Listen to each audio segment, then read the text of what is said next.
Hello, everyone. Welcome to episode 18 of You, Me, Empathy. On today's episode, I chat with my friend David Grabowski, wherein we explore the idea of disconnected culture.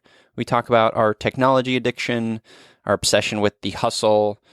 We also talk about commune living, what that would be like. I personally would love to live in a commune. We talk about living with intentionality, connecting to ourselves, our fellow humans, the food we eat, our environment. We also talk about, and you'll be very excited about this, trundle bundle. And I'm just going to leave that there, and you'll have to figure out what that means by listening to this episode. The last thing I say before I go is please leave You, Me, Empathy a rating and review in iTunes. That would mean the world to me. To maybe inspire you a little bit, I'm going to read a recent review of You, Me, Empathy in iTunes. This is from BG. Quote, "This podcast is awesome. It keeps me interested throughout. The intros can be a bit long sometimes." Yes, I'm sorry, BG. That is true. I'm proving my point. I'm proving your point right now.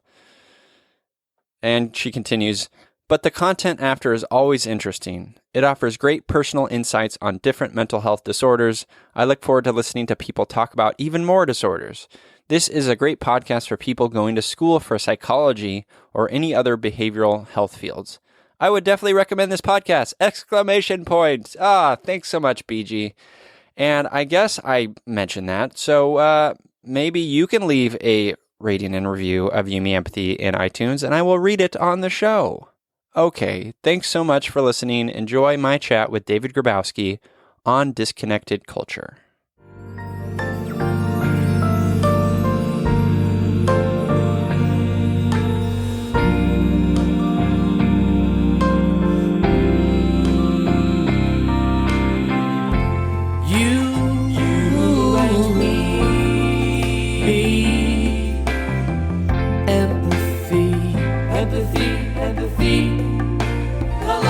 La la la, you,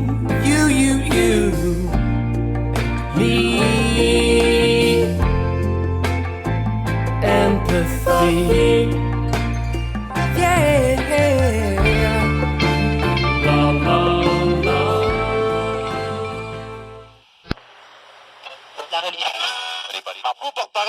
Welcome to You, Me, Empathy. Thank you for listening. We would like to remind you that this podcast is for informational and entertainment purposes only, and is not a substitute for medical advice, diagnosis, or treatment.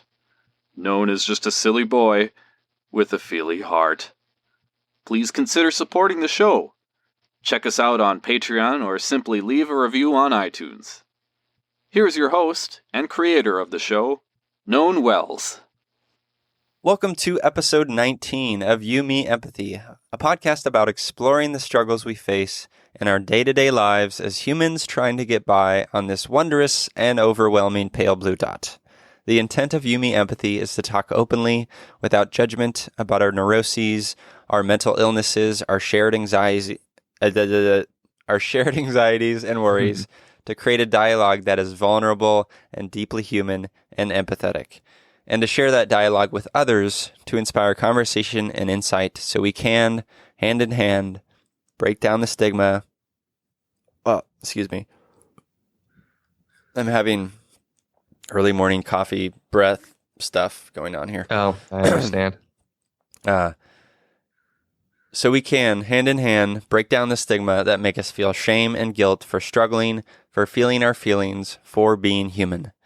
You, Me, Empathy is a safe place, a conversation between friends, a place to inspire the empathy in each of us. Today, in episode 19, I'm darn right ebullient to embark on another empathy journey on the topic of disconnected culture with film composer, across the U.S. trike explorer, and trundle bundle buddy to my heart, David Grabowski. Hello, David. Hey, Nolan, thank you so much for having me on, and that warm introduction is the only way I want to be introduced from now on. Yeah, I'm very happy to have you on, and the listeners won't really know what trundle bundle buddy means, and maybe we can get into that, or maybe we can leave it a mystery. I don't know. It's both sound like viable options. Yes, I agree. We'll see how the chat goes. But thanks for being here. The listener should know that you, like the previous guest, Mindy Holohan Peters, we work together. We do. Although work together is kind of a relative term since we are in different parts of the country as a remote team, which is it's always kind of interesting to be like, I work with this person who is a face on my computer for 99% of the time I see them. Well, I'd imagine we're going to get into some of that today on the topic of disconnected culture. But before we get into you and your story, I always like to start the show, You Me Empathy, with a check-in, an emotional check-in to see how we're doing. So, David, how are you doing? I'm doing okay. I slept in today, which is something that does not happen often. I woke up when my son did at 7 and made a big breakfast skillet for my girlfriend and myself and drank some coffee and some water. And now I'm standing in my room watching the sun come up and drinking water, and I'm still in my bathrobe. So I'm doing great. That's a beautiful scene you just painted. I feel very comfortable. Yeah. What was in that breakfast skillet? I minced up some potatoes, threw some bacon in there, get things nice and greasy, poured some of the bacon grease out once stuff started getting nice and crisp, and then tossed some eggs in there and some cheese. Yeah, very, very good stuff. That sounds delicious. You don't want to know what I had for breakfast? I would love to know. So I have coffee next to me. And Excellent. in addition to coffee, I had some raw walnuts and banana chips. Huh. Sounds a lot healthier than what I ate.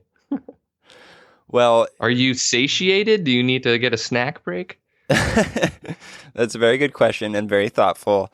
I feel okay right now, but I bring that up because it pales in comparison to your... I would think I would rather much have your breakfast skillet. Well, this is why you need to come up to Sacramento.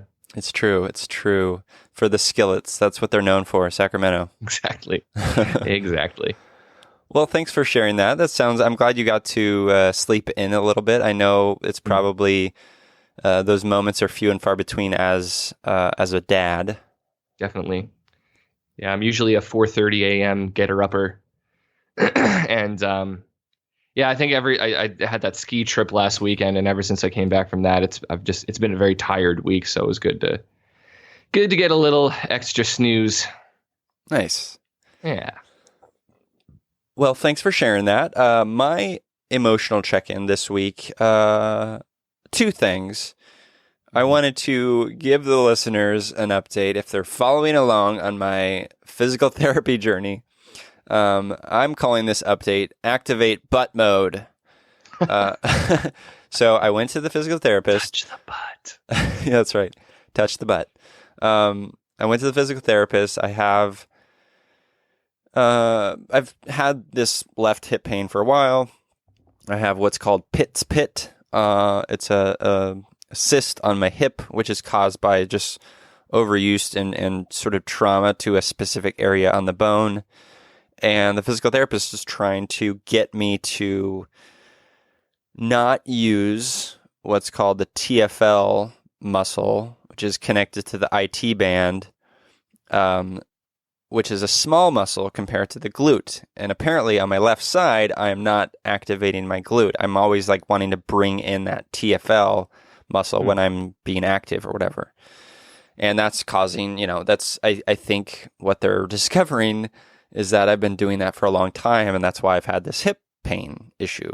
So working on that, and it was a very humbling experience at physical therapy because, just picture a giant room, probably 50 people or so in there, a mixture of physical therapists and patients and whatnot doing their exercises. And here I am like walking on a treadmill with I'm sort of hunched over at a 15-degree angle with my hands on my butt. Basically just walking and holding onto my butt, which is fine. But it made me feel a little self-conscious. And then of course, after that, I'm asked to get on my hands and knees and sort of like position my Laughing feet. that you laughed at that. Position my feet up against the wall, doing a sort of like inner thigh, like groin stretch of sorts. It's like a hip stretch. That's what they call it. But essentially, I'm humping the ground. And yeah, I mean, talk about an experience that just we're all just gross human creatures. You got to do what you got to do to help your butt feel better, Yes. Your hip, I guess. But wow, Yes. that is pretty comic. Yeah. Do you think that like when you're in that position, they're actually just like laughing, and then you turn around, they're like, good, no, good. That's the sort of anxiety in my head for sure. For sure. No, that would be so messed up. Yeah, I know. No, Did you end up doing that Feldenkrais thing that Ray sent you? I haven't yet. Just because I think I get a little overwhelmed by all of the things that I need to do. Like, as someone who has been, a soccer player for many, 25 years, and That's right. I've had lots of injuries over the years and lots of experiences like this in physical therapy and whatnot. So I am used to it, but I also, get a little overwhelmed by like, oh, here are 10 exercises you have to do every day at home. And so you're just thinking like, how am I going to get these into my schedule? And, all that stuff. So I haven't done that because I am feeling a little bit overwhelmed, but that's where I'm at. I guess I bring that up because I wanted to give the listeners an update and also just share that, like,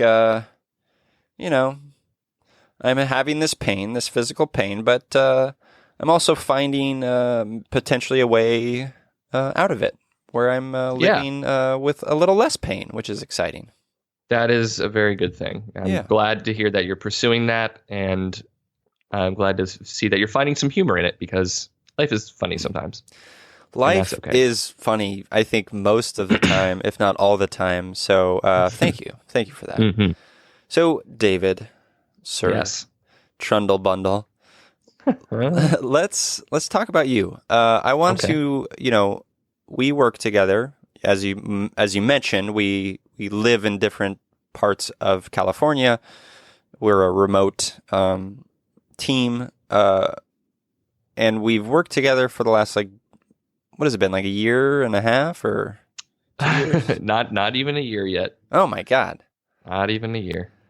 So I don't know you that well, even though we're Trundle Bundle buddies. Yeah. Do we want to explain the Trundle Bundle thing? I don't know. We can explain it. Why don't you explain it? So we go on work retreat in Minneapolis. Well, St. Paul, technically. Mindy would kill me for saying Minneapolis. Good edit. And we get there, and the Airbnb is not open. And the person who owns the Airbnb that we are renting, which was like a large house that we were all very excited about, is uncommunicative. So everybody's freaking out because we need somewhere to sleep. We ended up booking a different Airbnb last minute that is purported to have the correct number of beds. But it turns out that 2 of those beds are in one room in what is called a trundle bed, which was something that I was not familiar with. So a trundle bed is like it's basically a solution for cramming as many kids as you can into one room. But there's a second bed that pulls out under the first twin bed, which is just kind of funny. So Nona and I ended up sleeping in the trundle room. So we were the trundle buddies that weekend, which at first I was just kind of like, been traveling all day, and I'm like, oh man, I have to. And this guy's telling me he farts a lot, and I'm gonna have to share a room with him and be his trundle. I like to get it all out in the open. I appreciated your honesty in retrospect, and it turned out that I was by far the better farter. But so anyway, so we found the humor in it, and now we refer to each other as trundle bundles. Yeah, I think it's adorable, and we made a situation that for maybe other people potentially could have been not as enjoyable. Like we made it enjoyable, and we became closer through that experience. I think so. I think we didn't even need the second bed to be, in the No, end. I mean, next time we'll just ask for one bed. Let's be like, we're cool to cuddle, There's nothing wrong with two hetero dudes just cuddling. Not at all. Well, that's thank you for sharing that, and I think the listeners will enjoy that little trundle bundle story. Let's talk about you, David. We're talking today on the topic of like disconnected culture, which is something that you brought to me, and I think is an important topic as it pertains to mental health. But before we kind of get into that, I want to understand a little bit about your sort of, I always use the term origin story, and if Jessica were in the room, she'd roll her eyes, but she's not, so take that, Jessica. But I do want to sort of learn about your origin story, your childhood, and oh boy, we're going back that far. Well, I mean, I guess, as my as guest of the show, which I'm excited to say, as guest of the show, Paul Gilmartin says, I want to understand some seminal moments of your childhood and how, maybe some of these formed who you are today and maybe impact your sort of, your perspective on life as it pertains today, as it pertains to today, I should say. Okay. So, any seminal moments that sort of stick out in your brain as being sort of memorable and important to who you are? In my childhood? Ooh, you don't have to go back that far, but you can just mention life experience, your whole life up until however old you are right now. Sure. Yeah, my whole life until right now. That's easy. I got that. Your entire life. Tell me, day one, what happened? I'm trying to. Sorry, just a clarifying question. What exactly are you looking for? Stuff that pertains to my mental health journey particularly, or just what kind of, because there's so many important moments from my upbringing that I can recall, but I don't know. Yeah, I guess I'm trying to what's the most applicable. That's a good question. Good clarifying question. I guess what I'm trying to get at is I want to know a little bit more about you selfishly. And B, yeah, I think mental health is sort of the sort of running theme, on this show. And so, if the seminal moment or the sort of moment that sticks out in your mind sort of connects with each of those things, then great. Okay. I think I have a good idea of what to talk about. So I'll just kind of start from when I remember kind of developing personality-wise, I guess, would be a good place to start. Yeah, that's great. As a kid, I was actually a very energetic, kind of bombastic dude. Very theatrical, which probably had something to do with my mother, who played musical theater LPs just all the time. So, I had a lot of energy. I was very excitable, very talkative. And then I don't know what happened, but eventually I sort of started becoming a little more reclusive, which I think is actually quite a lot closer to the adult I would eventually become, because I don't consider myself an extrovert at all. So, I read a lot as a kid. I spent a lot of time in our backyard in my head. I spent a lot of time in my head, actually, and that's a common thread. I remember my first job was working for a shoe outlet. And I remember being at work one day and all of a sudden realizing that I had been just standing by a rack of shoes staring out the window for 10 minutes. And I realized that as soon as my manager was in front of me, looking at me very concerned, waving his hand and asking what the hell was wrong with me.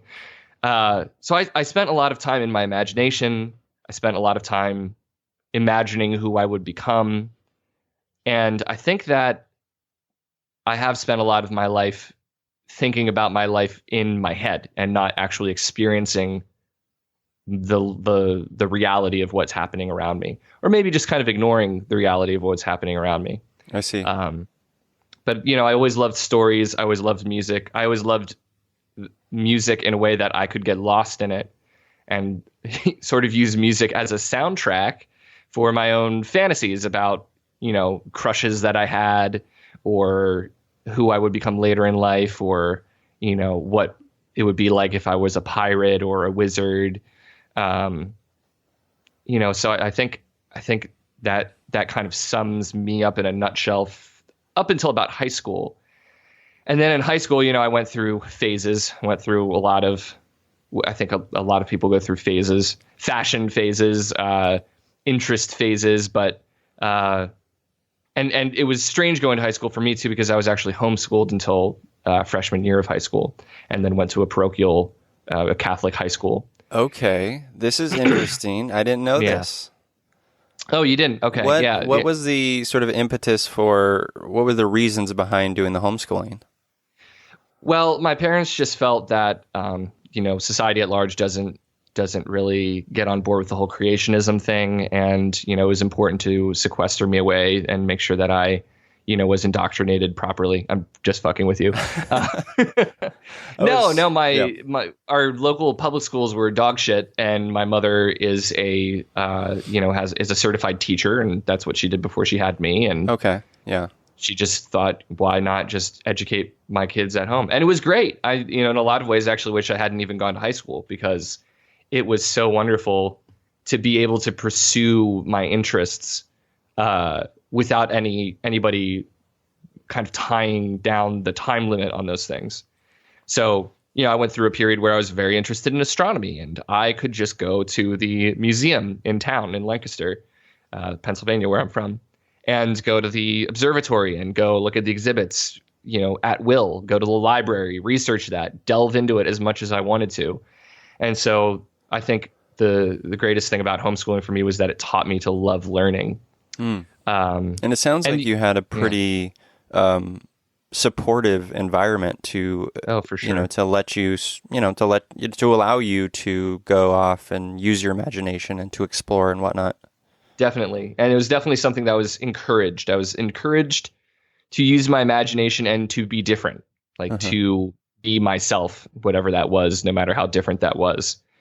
But I think there was an emphasis also on actually just being different, being unique and finding what's unique about myself, which is kind of an interesting dynamic. And that's, I think, something very much brought on by my grandfather, who was a professor and a very kind of academically elite sort of guy. And he always valued being different and being unique and your specialty and how special you are. And so it wasn't even like the typical millennial indoctrination where you're told that you're special and, everybody gets a trophy. And it wasn't even that. It was just that had been sort of ingrained in my mom's side of the family for a long time, this idea of being unique and quirky. If I could describe my mom's family, they were like the Royal Tenenbaums, pretty much. Sounds amazing on paper. What did that put pressure on you? Because I can imagine that, I think you and I can both agree that uniqueness and sort of embracing your own sort of characteristics and skill sets and sort of pursuing things passionately to reflect your own sort of person is an important thing. But I can imagine having a lot of that maybe being a little bit of pressure. I don't think I would describe it as pressure, because it wasn't ever anything that was forced on me. It was more that if I did something that was creative and unique, I was praised for that. Okay. And encouraged to try things that were creative and different and unique, and to explore, I wrote a series when I was a kid called The Mouse Brothers, which were about two mice that solved, mysteries together. And so I was encouraged to try different things with that. And, How old were you at that point? I was 8, maybe. Wow. Yeah, the names of the detectives were very, very very politically incorrect. They would have called them Blackie and Whitey, Okay. not understanding Yeah, of that course. that was offensive. Yeah. Interesting. So what? So let's fast forward. You're in high school. You're Mhm. going to the first time you're with a bunch of people. How did you experience that? What was that like? I remember the first day of freshman year, I couldn't find any of my classes, and I got in the van when my mom picked me up and cried and said that I never wanted to go back. Yeah. So it was rough, and it was rough.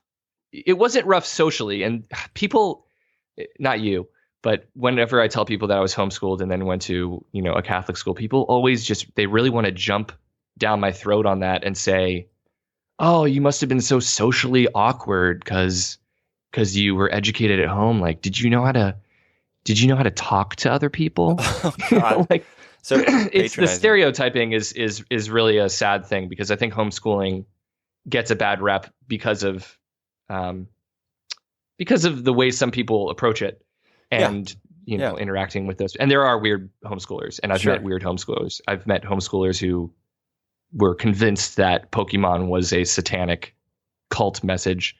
It's just unbelievable. But that wasn't me. I was homeschooled because that was the best educational option for me, and it was a great experience. So yes, I knew how to talk to people, but all of the people in that high school had gone to middle school, even if they were in a public middle school, with at least 20 of the people in my class, Right. So there were already some social groups that were formed, and I just was sort of a feather in the wind. But so it was strange at first, and I think it was a good experience and kind of a wake up call to seeing how the rest of the world handled things. And I met some really great people. One of my best friends I met in high school, but the style of education was certainly different, and I think that I didn't realize at the time how much I was missing out on being able to have the kind of liberty that homeschooling gives you. But if I could go back, I wish I could have had that again, because it's very different when someone's like, here, read this book as fast as you can because we're getting tested on Monday, rather than, hey, read this book because you should, and then when you're ready, we'll talk about it, and you can write about it, and we'll talk about what's unique about it, and it's so much more time. It's so much more self-paced, which I think is more natural. But anyway, there's a certain I do if I had kids, I might look at, I want to support our public school systems, but I do also like the idea of homeschool, in that it sort of gives, if done right, and in your case it sounds like it was done well, gives the kids a sense of autonomy, and like, not like they're being like, oh, this is something I have to do, like you're almost like it's like you're forced to, you're checking a box, as opposed to, hey, this is a great piece of literature, and these are like all the wonderful things that you could potentially get out of it, and like it just seems like a healthier approach to living. Yeah, I think my main qualm with the public school system is that that is your only option. In Europe, there, because we've been looking at Waldorf schools for our son. That's the Waldorf salad? No. Okay. It's a style of education that's very like natural based, and it has a lot of the same tenets that I was raised with homeschooling. For example, they don't force kids to read, and kids may start reading as late as 7, and they appreciate and accept that kids learn at their own pace, and that it kind of evens out, once they're 10, 11, 12, a little older. But it seems to be a really great style of education. Those kids consistently score, multiple grades higher than their peers. But it's just a very relaxed, imagination focused style of education. But anyway, in Europe there, this is now an option. Like, instead of sending your kids to a traditional public school that's based on a factory worker model, you have the option to send your kid to a Waldorf school, or, a different style of Waldorf salad school. Waldorf salad school. Yeah, exactly. And I wish that we had that here, because I don't think the traditional classroom model works for everybody. And people should have options.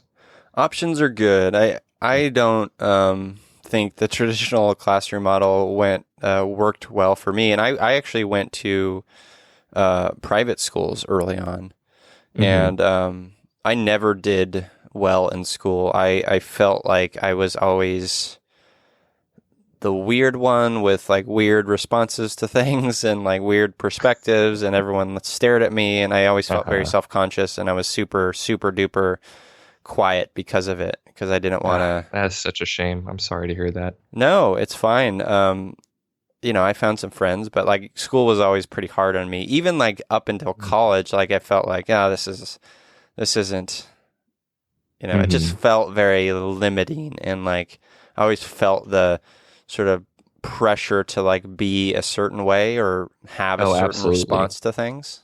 And to be clear, I certainly felt a degree of that being in my Catholic high school. I wasn't a sports player, and my high school was very sports focused. And I was definitely one of the weirdos. That's I think how people looked at me.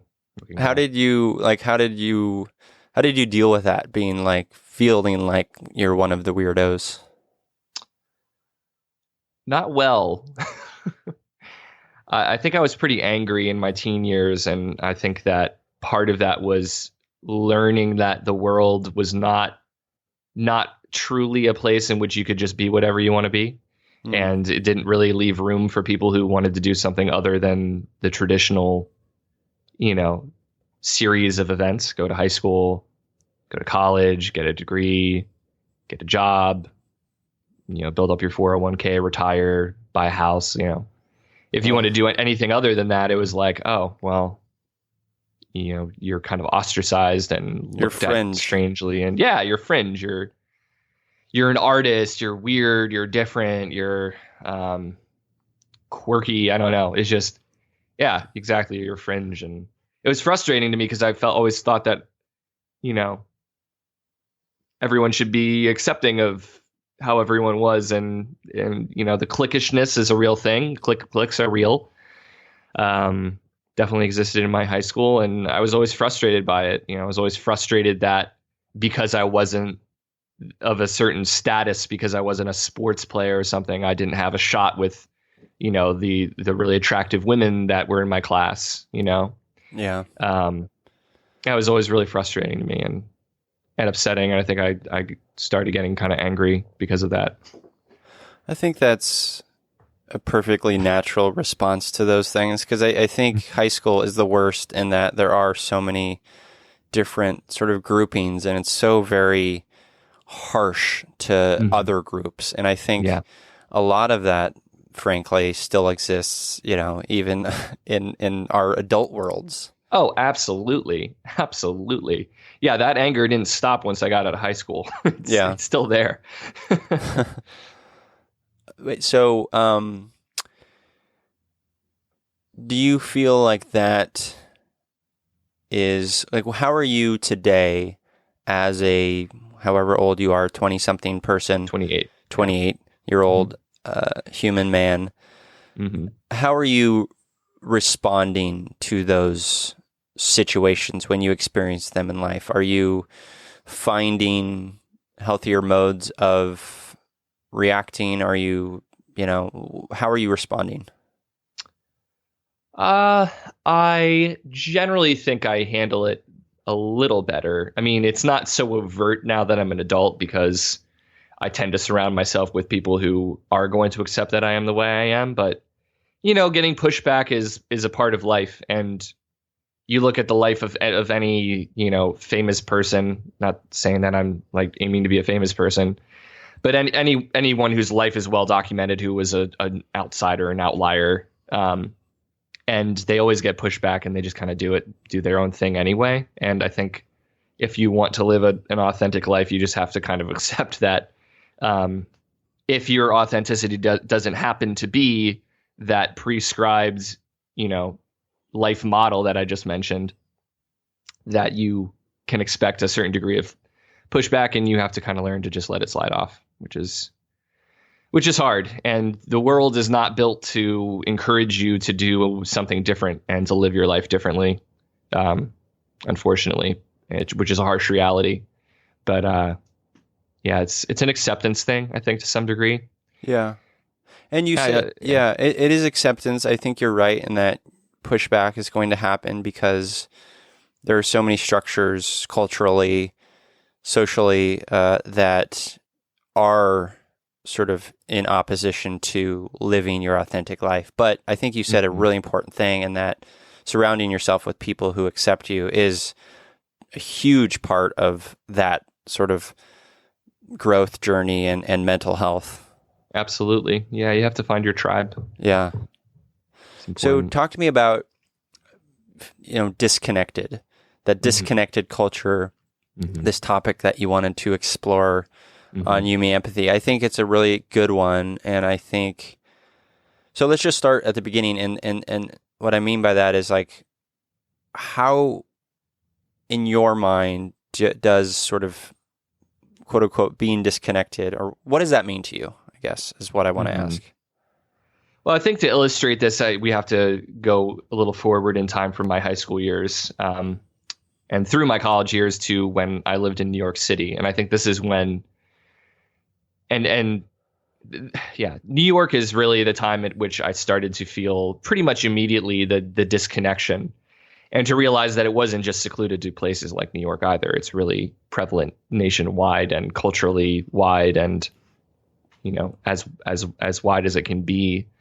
But basically the idea that modern culture and the way it's set up to be, and the way that the average, middle class person, even lower middle class or higher middle class, just the average person in general, actually lives their life, is in a way that is disconnected with what their physical, natural organism is designed to do. And I believe pretty vehemently that a lot of the issues and problems we have are because we've modernized ourselves out of a natural symbiotic relationship with the natural world. I remember being in New York, and the first two books I read while living in New York City were Walden and A Brave New World. And it became immediately clear to me that yes, we all had been conditioned, as A Brave New World states, and that conditioning was preventing us from returning to this beautiful, very simple state that is, I think, much healthier, that is nigh impossible to get back to now because of the kind of social strictures that are set up around our day-to-day existences. So that's what I mean by disconnected culture. Just the idea that we as a people, as a human race, are moving ourselves more and more out of tune with lifestyles and ways of existing that are just much more healthier, and that we overcomplicate things to the point of sometimes having mental distress and physical distress and everything else. Yeah. In what ways, I read Brave New World. I've read Walden. Great works. In what ways are we doing that? Like, what specific ways are we not being connected to the things that we should be connected to? Well, I think if you look at the average American diet, that's one area in which you're certainly disconnected. Most of our food, I just looked this up the other day for an article I was writing, but the percentage of processed food, I think, is over 60%, like in a grocery store. So most of the food that we are consuming is not raw organic food. It is stuff that has been injected with stuff, rubbed with stuff, tossed in chemicals. I mean, it's not healthy. I mean, most of our food is not healthy, especially here in America, where we do spend actually the least amount of our income on food out of any country in the world. Any country, any first world country, any third world country, which I think, and it's part of, I mean, this is a whole other conversation, but part of that is, I think, capitalism. And part of that is because we as consumers have demanded cheap food. And so the cheap food we're getting is not nutritious food. But moreover, the way that we're consuming our food is really, really odd when you look at it. I mean, even if you go 200, 300 years back, it wasn't like you went to a convenience store and everything was prepackaged like that. You went to a market, or if you were wealthy, you had servants who would go to the market and get the produce for you. But we didn't have all of the processing and everything that we have now. So this disconnect between where our food comes from, and again, this is like a huge topic. I'm trying not to go too in depth into it. It's okay. But there's a huge disconnection between where our food comes from and our awareness of where that food comes from, and awareness of what our food is and what's happening along the supply chain. And there's no awareness of seasonal produce. And you see the repercussions of that constantly: the obesity rate, the diabetes rate in children. It's to the point where in New York, they actually tried to pass legislature against big gulps. Right. It's insane. And you look at what percentage of our food is made out of corn syrup. It's just nuts. So that's just one way in our food, which is, I think, incredibly important. It's something that all of us do every day. We all eat. And most of the food that we're consuming is not nutritious and not satisfying, not fulfilling, not healthy. So yeah, there are a couple of things going on there. One, obviously, the factor of the all the preservatives, all the processed stuff, all the chemicals, like that stuff has been proven scientifically to be bad for us physically. And then the other side of it, and this is the side I want to maybe explore with you a little bit and get your perspective on, is the value of seeing sort of seeing like the simplicity of going to a market, like a farmer's market, buying your produce, where that came from, like bringing it into your kitchen, cooking it or whatever. Like there's something just a little bit more seemingly pure about that, or honest, or you're involving yourself in the process, and I think that is just hugely beneficial. Just cooking food is a practice that is actually pretty rare, but it's having a resurgence, which is giving me some optimism. A recent study that I read said that millennials are much more likely to cook at home, which is like awesome.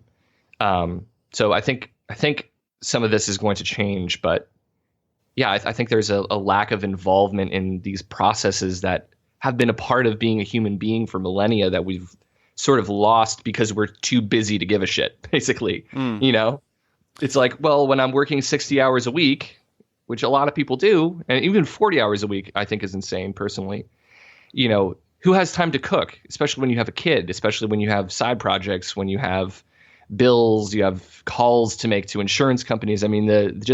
How busy we are as a culture because of parts of our culture that force us to have a level of busyness in order to deal with them. I think that's a huge problem. It is. And, I think a good perspective on this is that these, like, I am agreeing with you wholeheartedly. I think that, our sort of collective health physically, specifically, and mentally is there's a lot of room for improvement. And I think Absolutely. when we have the perspective of sort of like a cleaner, sort of pure process and getting food to our table and into our kitchens, I think there's a lot more room for empathy there, because we are connecting with the farmers. We are engaging with them. We are sort of giving ourselves the experience of potentially empathizing with their experience. And then we get the food in the kitchen and we have an experience potentially with our family where we're cooking, we're engaging with our partners, we're feeding, we're nourishing ourselves together. Like there's something very pure and beautiful about that. Absolutely. And I don't think it's completely a lost art, but I think the fact that it happens pretty much on holidays is sort of sad. Even my parents, they talk about how in the 50s and the 60s, my grandparents had the whole family over every weekend for a meal. And I think there's so much power in sharing food together, because it's something that we've done since we were cavemen, and something that we do so much less now. And I think there's so much value in that. So I think food is one area in which we're disconnected. I agree. What are some other areas do you feel like we're disconnected? I think that, boy, I'm trying really hard not to rant here, because there's just, I could write a book on this probably. Hey, this is a safe space. This is your time. Yeah. But I feel that just what our modern lifestyles generally demand us to do, like the how much we have to do, how much working we do, how much time we spend commuting, is disproportionate with the amount of time we should be spending relaxing and, helping one another and just sitting with each other. And I don't mean like sitting in a room and watching TV. I mean like sitting in a room and eating and looking at each other in the eyes, or sitting around and just being with each other in a wholesome, organic way, going on a hike together. I mean, that sort of thing. Yeah. It's viewed as hobby. I remember researching rather recently I wanted to know who are the happiest people on Earth, and people say the Danes and everything, but the happiest, longest living culture on Earth is this community of Greek people. I forget what the island is called where they live. And their lifestyle is so incredibly simple. They grow all of their own food. Their diet is the Mediterranean diet, which is one of the healthiest diets you can have. So it's just fish, vegetables. They drink a lot of wine. They have a lot of sex well into their old age. They spend a lot of time together. They spend a lot of time walking around. They spend a lot of time outside gardening, and they're incredibly happy. There's like depression is not a thing for them. And they live for a very long time, like well into their 90s. And so I look at a culture like that, and then I look at New York City, and where everybody has their headphones in and is avoiding eye contact and shuttling from place to place, and it's just go, go, go, busy, busy, busy, do as much as you can, hustle, hustle, crush it, get as much money as you can. It's just like, wow, this is driving us nowhere, It's potentially bringing us more money, but maybe that's about it. Which does nothing. Yeah. That's such a selfish aim, because the aim of getting money is to get a one-up on everyone else around you. I mean, it's like teeming mass, and you're trying to climb to the top.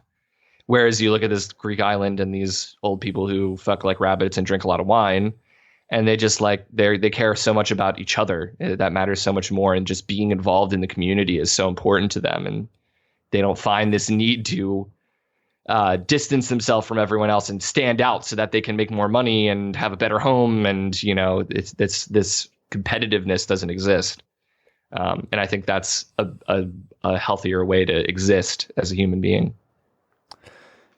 It sounds amazing. Wine and fucking. I mean, you had me at wine and fucking, but I agree with you. I think that it is troubling, and it is sad, and it is the world that we have, that we're living in right now. I struggle sometimes with like knowing what to do about it. And by that, I mean, like, I agree. Like, I think connecting with one another is one of, if not the most important aspect of mental health. Like proper, good, curated, healthy mental state of being.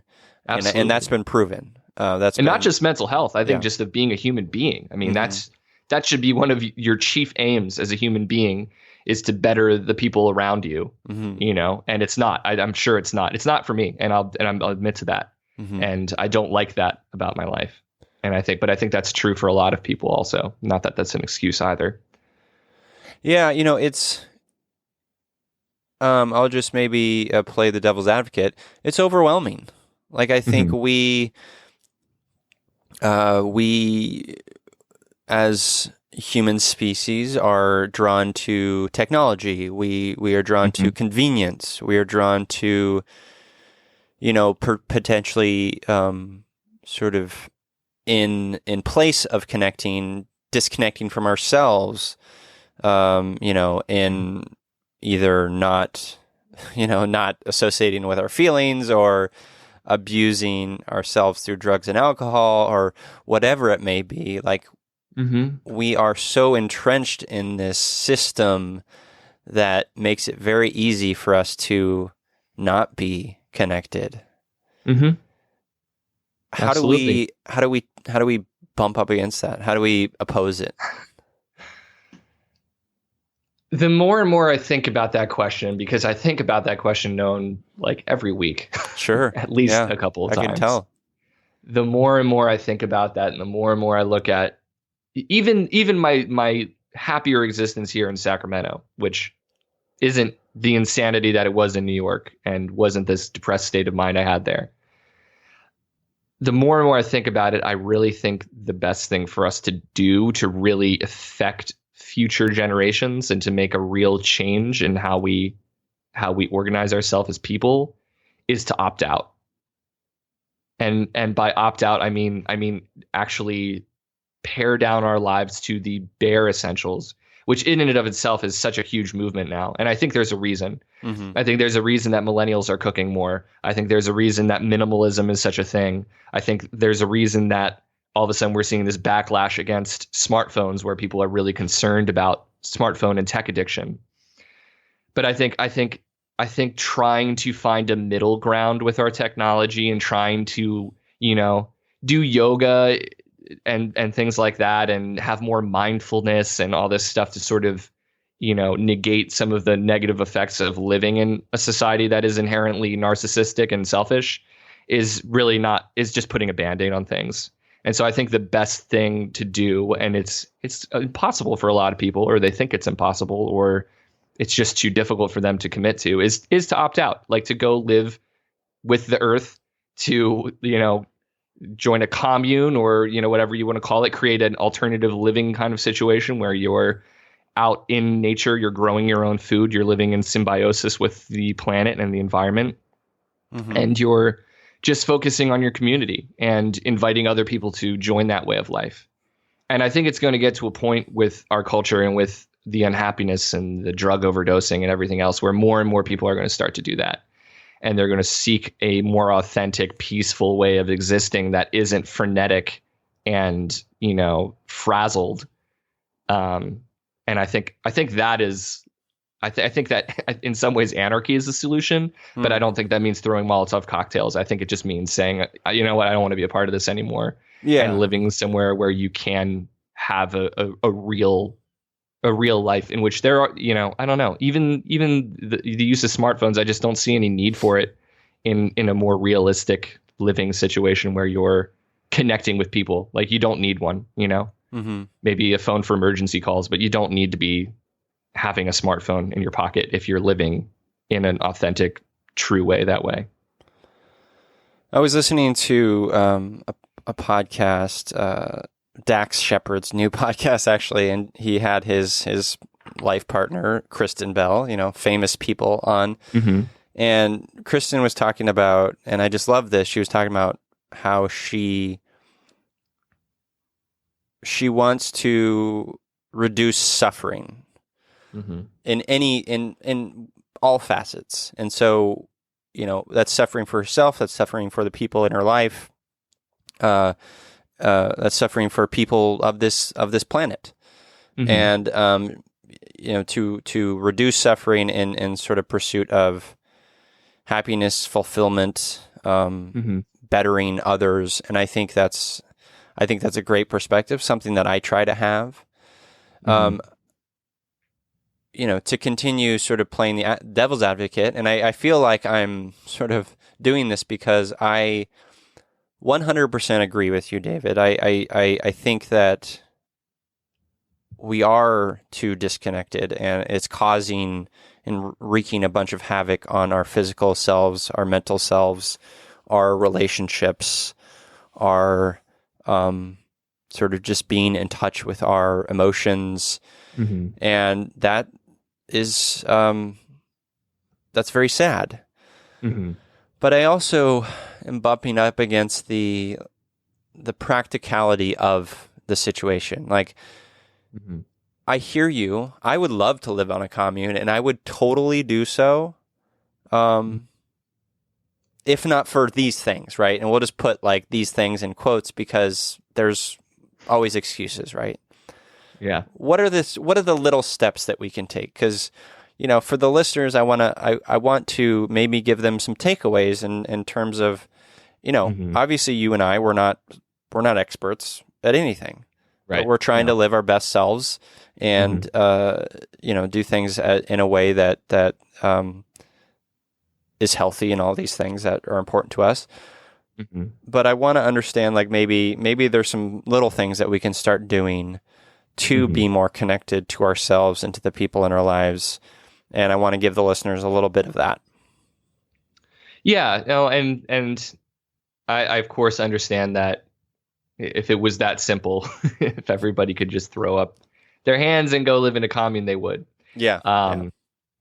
But I think there are ways that you can exist in the modern world and live a little more authentically and be a little more connected with the people around you. One of those ways, I think, is to evaluate your own life, and to evaluate your own life without finding the need to post about what you're doing on Instagram. I don't know. I just find that not to be the best way to share sometimes.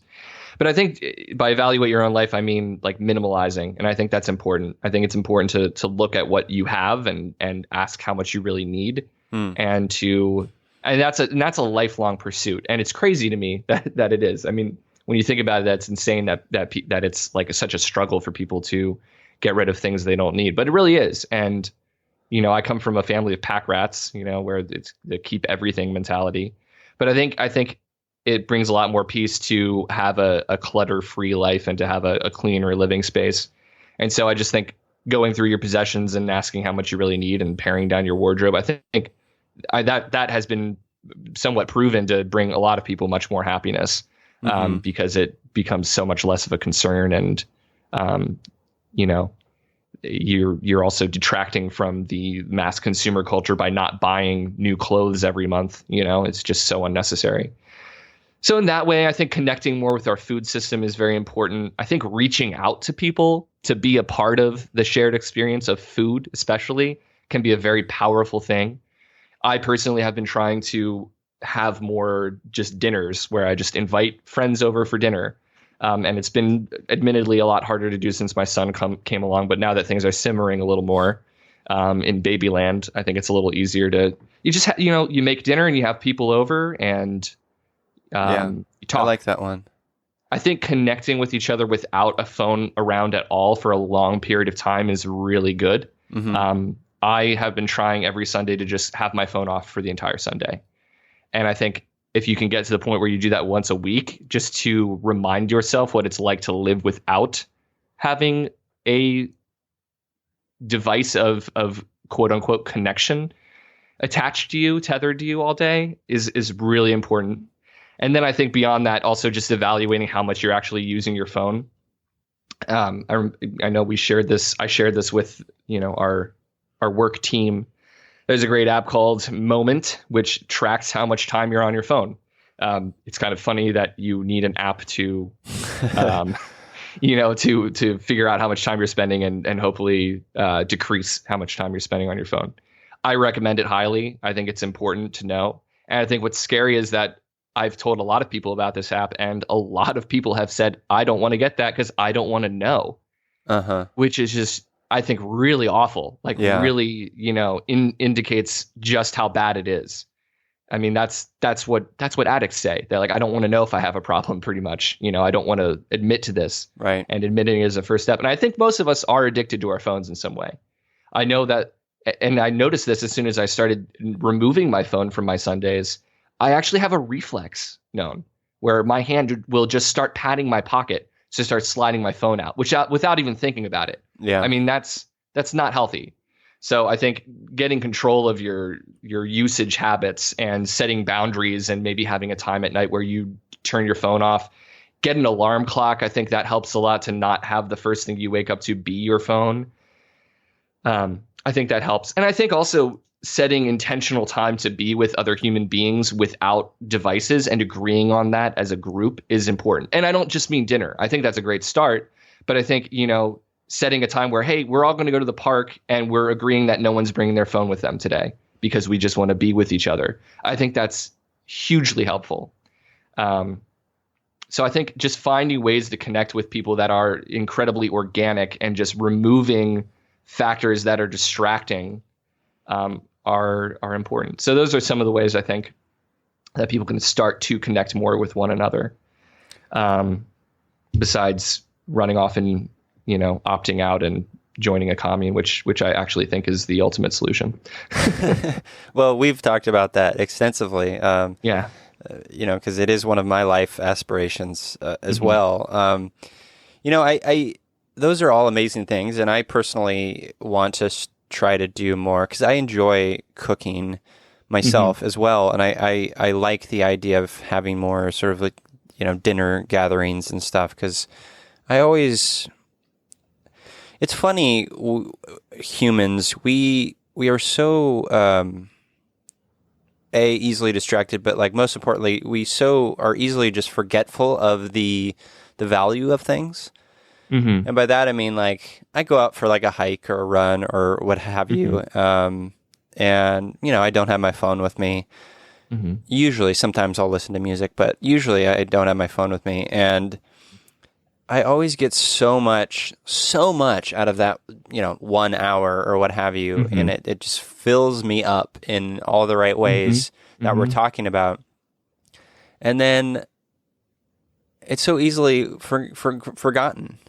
Sometimes I'm just like, I go back to my phone or whatever it may be. Like we forget, and I think we forget because we're so accustomed to these distractions or these tools of disconnection that are so sort of ingrained in our culture. So potentially maybe just having more of those experiences, just making us more used to those experiences of connection is a good sort of start. It's an indicator as to how badly we need to be doing these things, that it is uncomfortable to do them. When I started turning my phone off on Sundays, or even just putting my phone away for hours, I noticed and I felt uncomfortable because it was a change. But it's necessary. It really is necessary to rediscover how to do that.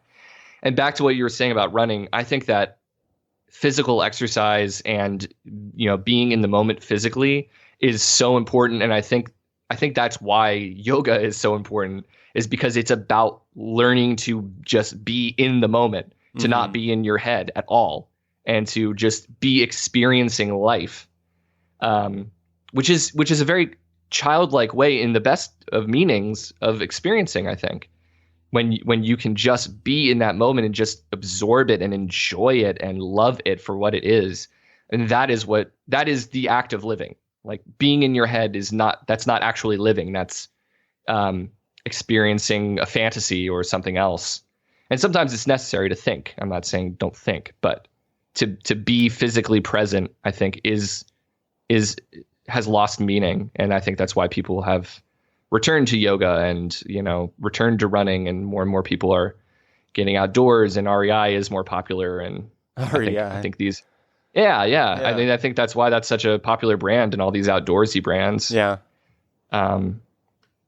But again, that's another thing that's also uncomfortable. Like it's uncomfortable for people who have never camped and never hiked to go do those things. I talk to people all the time who were, inspired by like an Instagram post of someone like making a pour over by a mountain. And we're like, yeah, I'm going to like get outside. And then they're like, I really don't like it, in nature. I don't like hiking. It's because it's uncomfortable. It's new. It's not something they're unused to, which is, again, to me, just another indicator that that's what you should be doing. Yeah, I agree. And I'm all,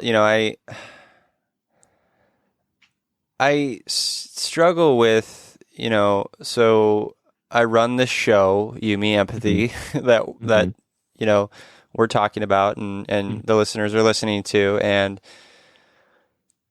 it's a show about it is a show about connecting with one another and attempting to be our best selves and present and in the moment and vulnerability and empathy and all these things that I feel like are a huge part of what we're talking about. And at the same time, the pull that I'm feeling personally to, I gotta get people, I gotta get more listeners. I gotta get more people into this. And that's that's a good thing. Connecting with more people and getting people to listen to this show, which I believe deeply in. But at the same time, that brings me onto social media, and stuff like that. And so how do you find a balance there? And I'm just looking for advice for myself at this point. It's really hard. It's kind of a catch-22, isn't it? You have this great show, which I also believe in, and I think is important for people to listen to. And you're trying to reach out in a digital way, which to me is not the most efficient way of literally connecting with somebody. But it is a way to connect with people who you might not have been able to otherwise. And so there's power in that. And I think it's important. But I think just setting boundaries for yourself around using social media to do that is important in this case. And same thing goes for me, working on a digital team where any time of day I can jump on our Slack channel and see new messages pop up. And I think it's important to set boundaries around that because, me personally, I usually try and finish my workday by early afternoon so that I can be with my son for the rest of the day. And if I'm not really intentional and careful and pretty much just leave my phone in my room, I will be checking Slack messages and, looking at work things while I'm with him, which feels incredibly wrong. Right. And so I think having more intentionality around using technology, if you're going to be using it, is important. But I think, unfortunately, most of us don't have appropriate boundaries. And I think that will change. And again, I think that this sudden awareness of social media and technology addiction is really an indicator of people becoming aware of the problem, and which is the first step. Yeah. 12 steps. Great program.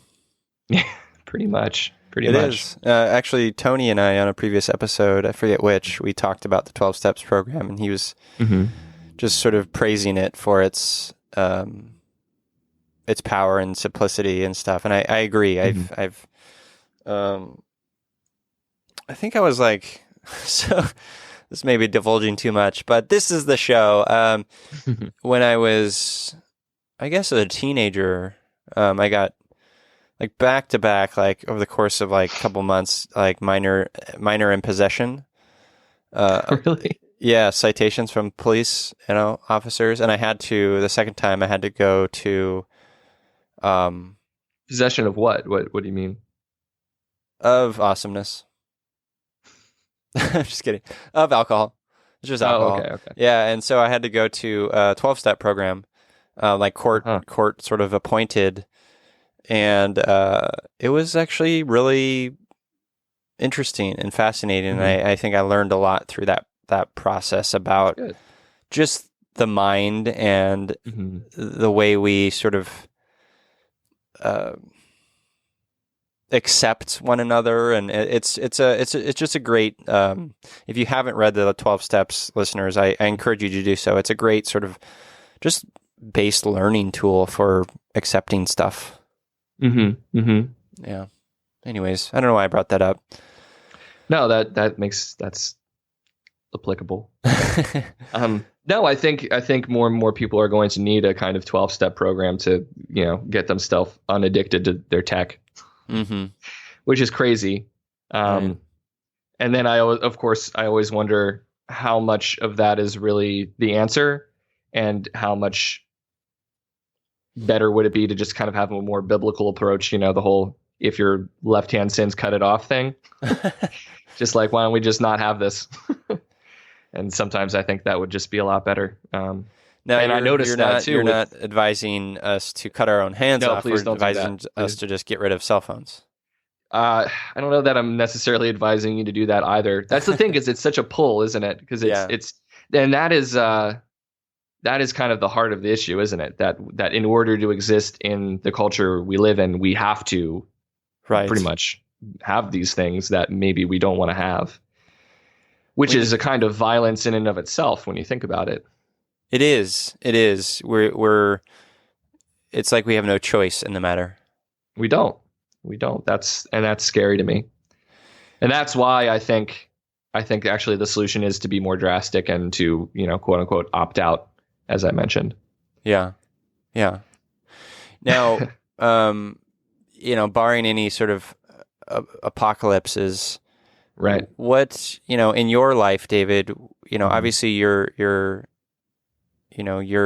already talked about some of the things, dinners and food and things like that. Yes. And having Sundays without your phone, like is, you've already mentioned, commune living. Like, is that something that your partner would be open to? I think so. But the issues that she always comes up against are, money is one thing, of course. But when you look at how cheap land can be had for, and, again, the point of living in a communal situation or a small community situation, because I'm not talking about wouldn't be a commune for any religious or spiritual reason. This would just be for, living intentionally, right, in a certain lifestyle. If you split, a pretty decent quantity of land between 10 families, it ends up being pretty freaking inexpensive. Right. And so I think it's more possible than a lot of people think.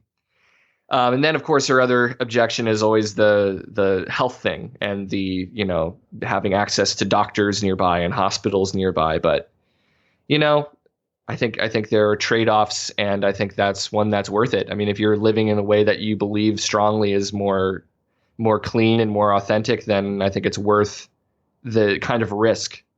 In much the way that, when I started flying, that's the kind of conclusion I came to, because I knew that I was essentially risking my life whenever I went flying. And, this is a different story, obviously, but, I came to terms with that. I was like, it's worth it, So you decide what's worth it sometimes. And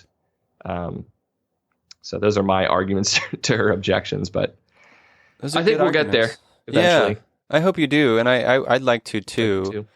I think, I like what you said about the presence aspect of all of this in terms of living our best lives. And that is a running theme on this show, because being present, being in it, that's how we are connecting with our feelings, our emotions, ourselves.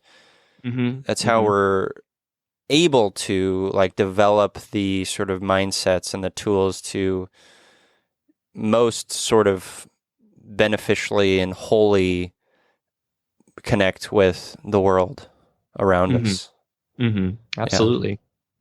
And I think it's necessary now more than ever to have a practice that reaffirms that, which again, yoga is a great way to do that. Running is a great way to do that. But I would strongly encourage anyone who feels that they don't have a practice for reinserting themselves into the actual existence that they have, feeling what it is to just be in the moment and feel their own body, feel their own breath, to seek that out. Because I think that is, especially if you're continuing to live in a very modern existence, I think it's absolutely critical right now.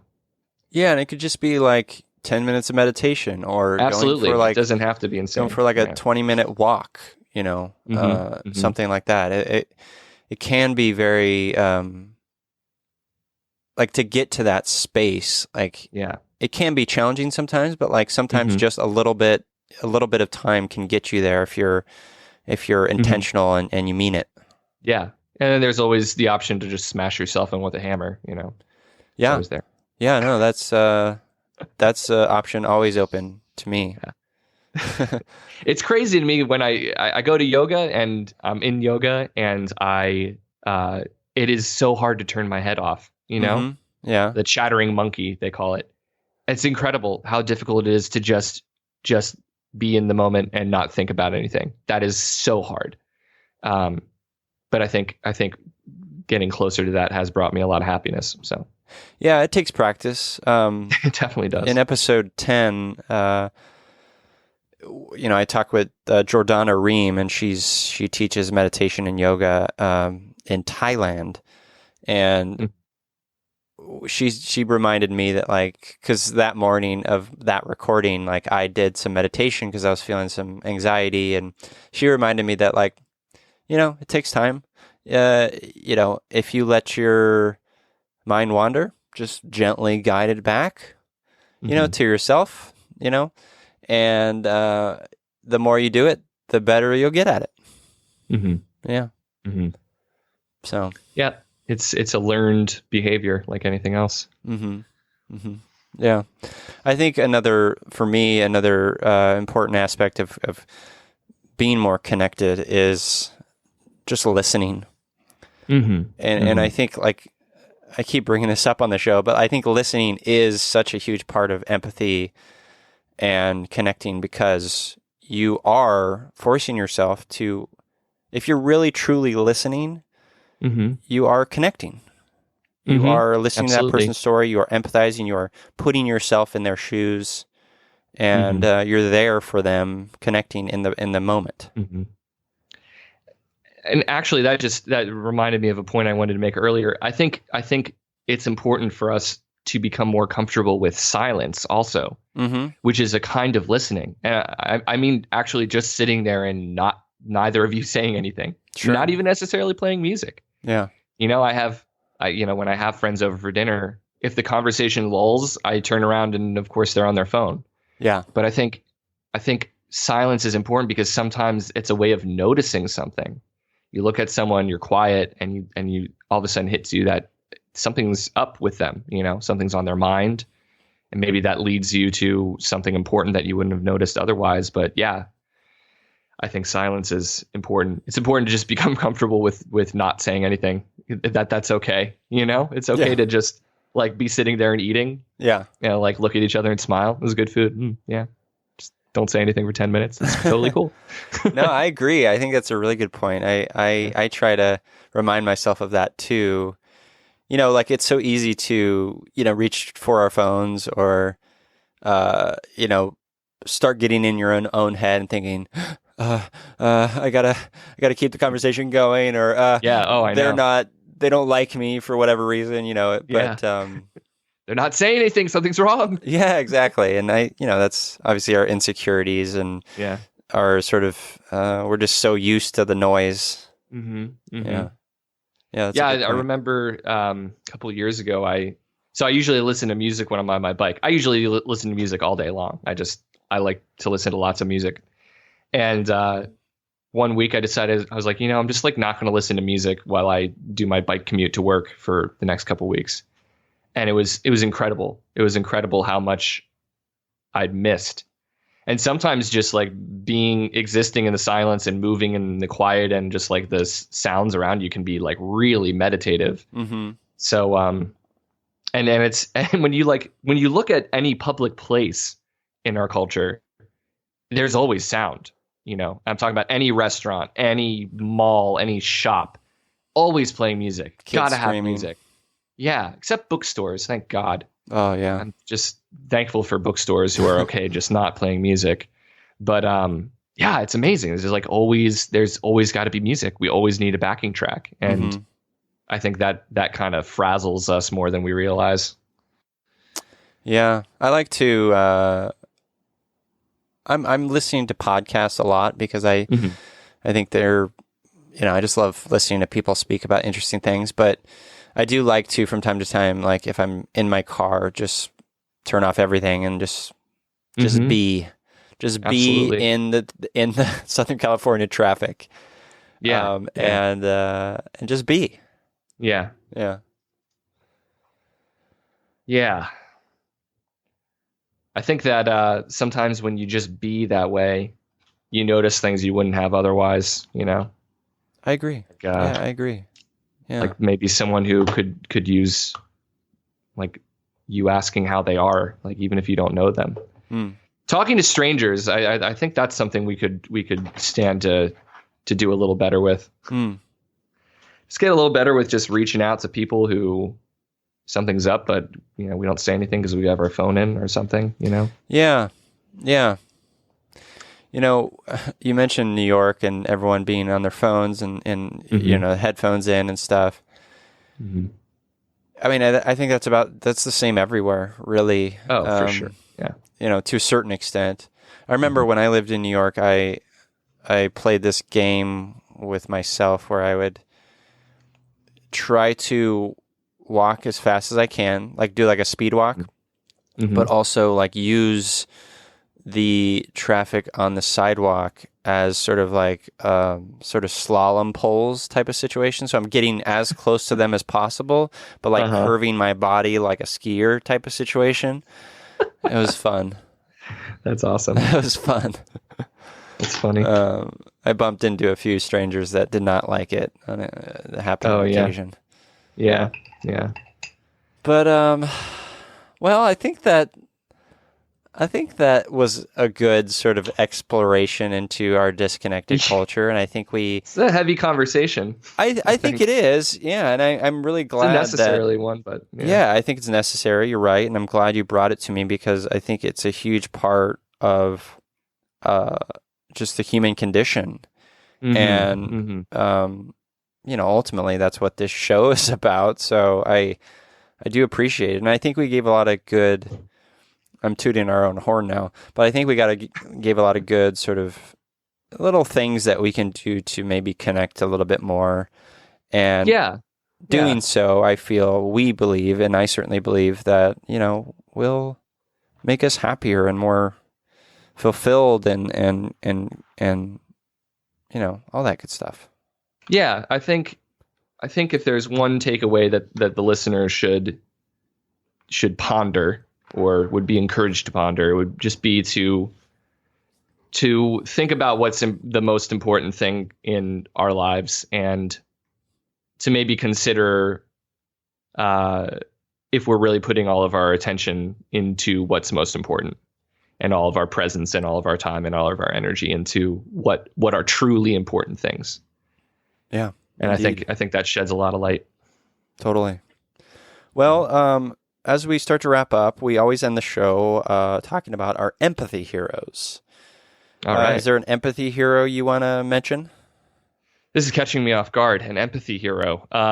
Clearly, you don't listen to the show, David.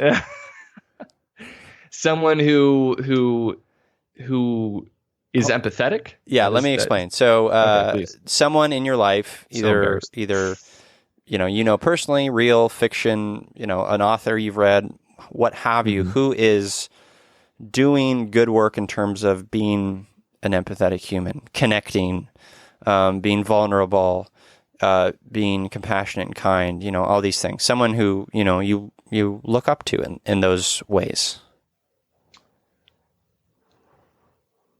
Do you want me to go first? Why don't you go first?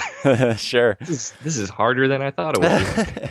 So, my empathy hero this week is an author who I love, named Lydia Millett.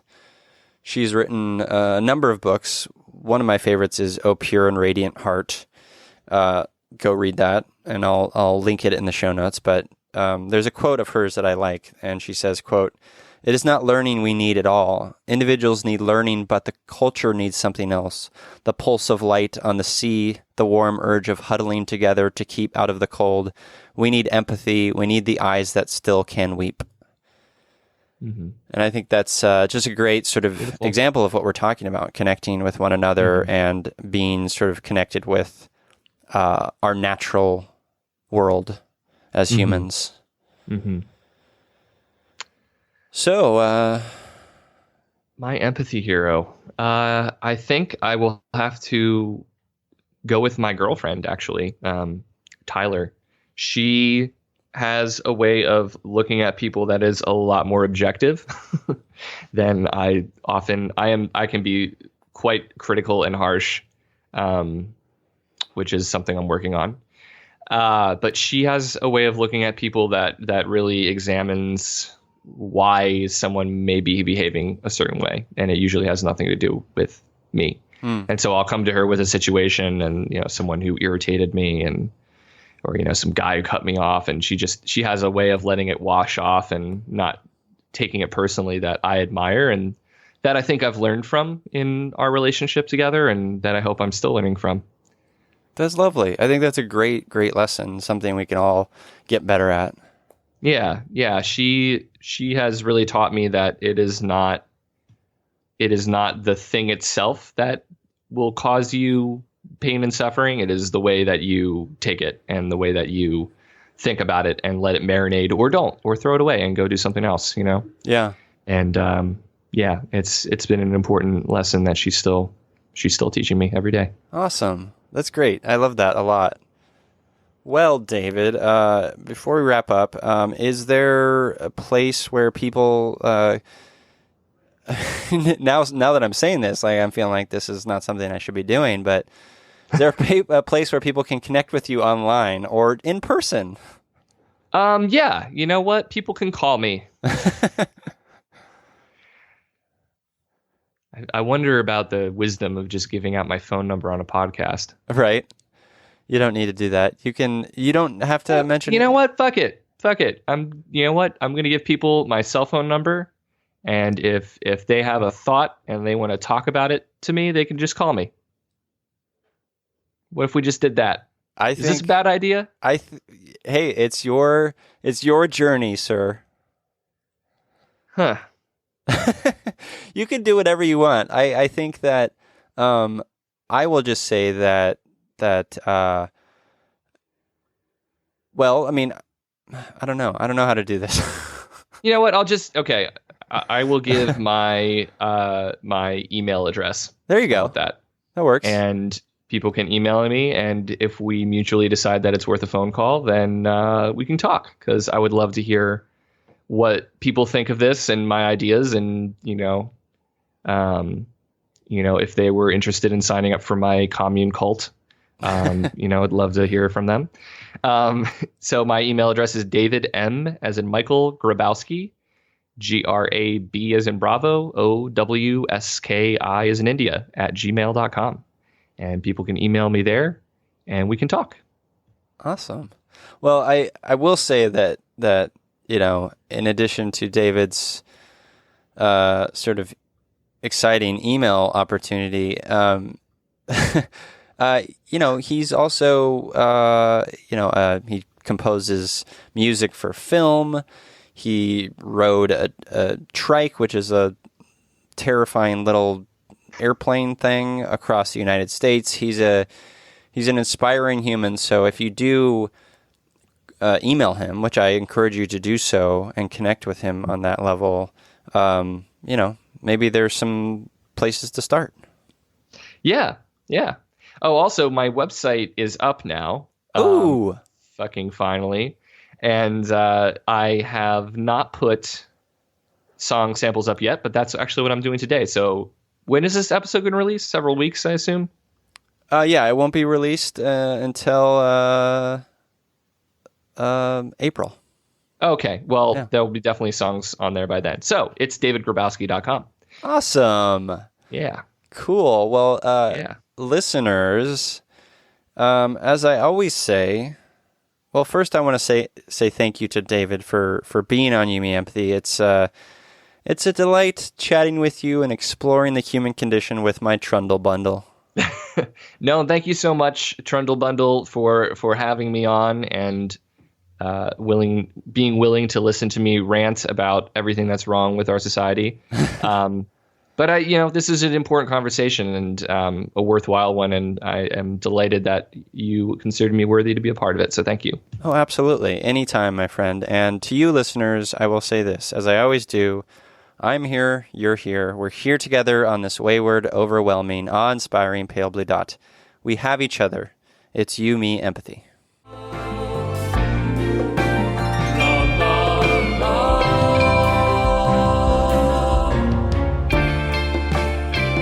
Love.